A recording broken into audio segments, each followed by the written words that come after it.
classified memo about the Russia investigation could be released today. President Trump is expected to approve the move, even though Democrats in the FBI don't want the memo to be released. American civil liberties were. Thousands of bodies could be moved out of a Jackson cemetery. It's located on the campus of the University of Mississippi Medical Center. State lawmakers are working on bills that will allow the hospital to move 3,000 to 7,000 bodies. We're told they were patients at the Mississippi Hospital for the Insane. That operated from 1855 until 1935. Lawmakers say it would cost $2 to $3 million to remove the remains. Acts will hit the stage at the new Brandon Amphitheater in the spring. So excited about this. Looking forward to this. WJTV's Terrence Friday shows us an exclusive look at the construction and shares an important warning from the city's mayor. Friday, WJTV 12.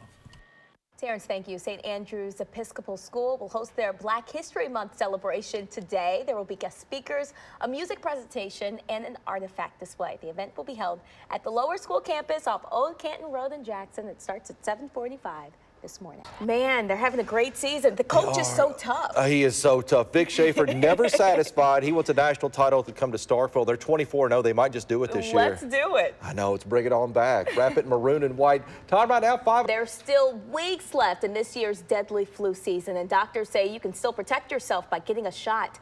The FDA says the flu vaccine is the best way to lower your risk of getting sick. We're told this year's dominant strain is H3N2. Doctors say the strain is a challenge to the vaccine, but the shot is more effective for other flu strains. It's not too late. Well, thank you, Grant. At 6:01, Vicksburg fire investigators this morning are working to find out what caused 2 homes to catch on fire. We're told a 1-year-old and a 2-year-old died. Initial report. And he's now at the Jackson Hospital with burns on his hands and face. Investigators tell us they're still working to figure out what happened.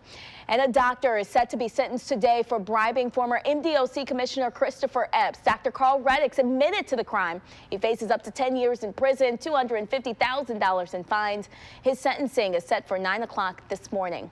At 6:02, MDOC guards find sneakers, pain medicine, rope, and tobacco at the Parchment work camp. They tell us they also found a baked pecan pie. Imagine that. The bust is part of Operation Zero Tolerance. It's been going on since March. MDOC leaders say this amount of contraband is unacceptable. They plan to continue the shakedowns at prisons across the state. Things over to Alcorn State alum Brittany Jones. She's standing by at Veterans Memorial Stadium in Jackson. Hey, Andrew. So we are expecting rain later today at the Soul Bowl here in Jackson, but it's not raining right now. So we are having a good time here at the tailgate. I was around too many Alcorn fans. That's what my producer said earlier today. So I had to come find some more Tigers. This is what they call J Nation. They are preparing for a whole lot of Tiger fans later today. Hey, you guys, what are y'all making over here? Chicken on the stick. Chicken on the stick. Can you show me what's going on? How does this work? You prepared the chicken earlier, or what's going on? Prep. And then we're going to dip it in there. You got your flour ready? We're going to dip it in there. The Mississippi Legislative Black Caucus says they made the decision on the last day of session this year to boycott the SLC. They said 30 bills about the state flag came up. None of them made it out of committee. We tend to stray away from what makes us uncomfortable, but the flag makes me uncomfortable. Sonia Williams-Barnes is using the Southern Legislative Conference as a platform to talk about the state flag. Representatives from 14 southern states will meet on the Gulf Coast. Many of them know firsthand how it feels to take down a piece of history. Mississippi is the last member of the United States still flying the Confederate emblem. Some people will say, well, we have more important issues to fight than the flag. But when you look at legislators such as Carl Oliver, who said that people should be lynched for taking down Confederate emblems, that's a mindset. Representative Oliver apologized for his May 2017 Facebook post. His district includes the area where 14-year-old Emmett Till allegedly flirted with a white woman in 1955.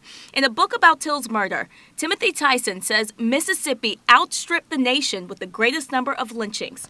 Williams-Barnes pushed a bill to expel Oliver. That died in committee, but she still wants lawmakers to reconsider the Confederate emblem on the state flag. That's what they carried as their banner as they got ready to go out and shoot blacks with tear gas and water hoses They had those flags there. You can't find many pictures of those scenes without that little square that sits in our flag. We shouldn't have that. Not today. The Magnolia State first adopted the present-day flag back in 1894, almost 30 years after the Civil War. In 2001, voters elected to keep flying the flag. All 8 public universities refused to fly it. Ocean Springs, Mississippi is one of the many towns that also took down the flag until recently. I put it up because I'm proud of my state. I'm proud to be from Mississippi. On July 5th, Mayor Shea Dobson raised the Mississippi flag the same day he took office. When it comes to taking it down, I don't think that that's the right option, but having a dialogue about what the design is a very fair and reasonable position. Now, Mississippi Speaker Philip Gunn is also the chair of the SLC. I've been reaching out to his staff since last week, working to get an interview. After multiple requests, they would only send me a prepared list of quotes. In the quotes that they sent, one says, "I'm proud of the 13 Mississippi Legislative Black Caucus members who are attending this event." I'm told all of those lawmakers are paid members of the Black Caucus. To see more of the speaker's comments, you can go to our website, WJTV.com. Reporting in Jackson, Brittany Noble-Jones, WJTV 12. Brittany Jones. Yes. Thank you. The Marijuana Project takes up an entire building at the University of Mississippi in Oxford. The secured lab is hidden on campus. Does the government stop you from producing an overwhelming amount, too much? Well, you can't really produce at your leisure. You produce what the government asks us to produce. Once the plant is finished growing, the team breaks it down for research. We are working under the National Institute on Drug Abuse, and therefore there is a lot more interest in doing drug abuse research. But with set dosages prescribed by doctors, Dr. Mamoun El-Soli says the plant can be a powerful cure. NIDA works with the National Institute of Health. This is nothing but leaves and buds. NIH says marijuana has the potential to safely treat pain, nausea, epilepsy, obesity, addiction, and autoimmune disorders. The FDA already approved medication with THC to help with cancer and AIDS patients. Industry was shy from looking into that aspect because it's marijuana. And marijuana was a bad name. And so they got a stigma to it, so they don't want to develop it. Sure. And this day, to be honest with you, it's even getting worse because there's no regulation. And then why would I, as a CEO of a big pharmaceutical company, try to develop marijuana as a drug when everybody else is growing it? Researchers here experiment with different levels of CBD and THC. I'm told CBD can be used for medication. THC will provide the high. They also studied street drugs, but the feds recently shut that program down. The stuff that they're starting to grow now, very, very dangerous? Yes, it has such a high content of THC. The good thing about this plant is you can't really ingest too much to kill you, because before you get to the point where it will kill you, you pass out.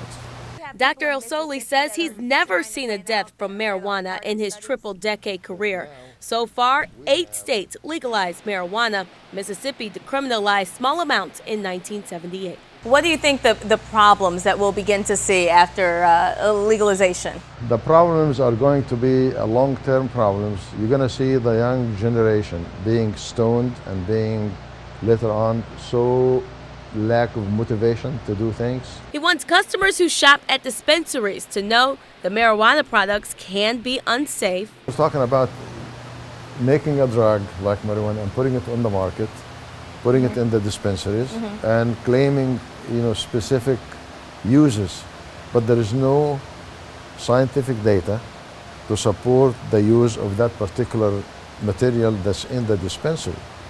Why not? Because they didn't generate the data. They don't have data. All they're interested in is to grow, harvest, put it there, sell it, get a lot of money. It's hard to apply for the federally approved grant to grow this plant. It costs millions of dollars to construct a farm like this one at Ole Miss, but the DEA says they will work with more growers to expand the supply and variety of marijuana for research.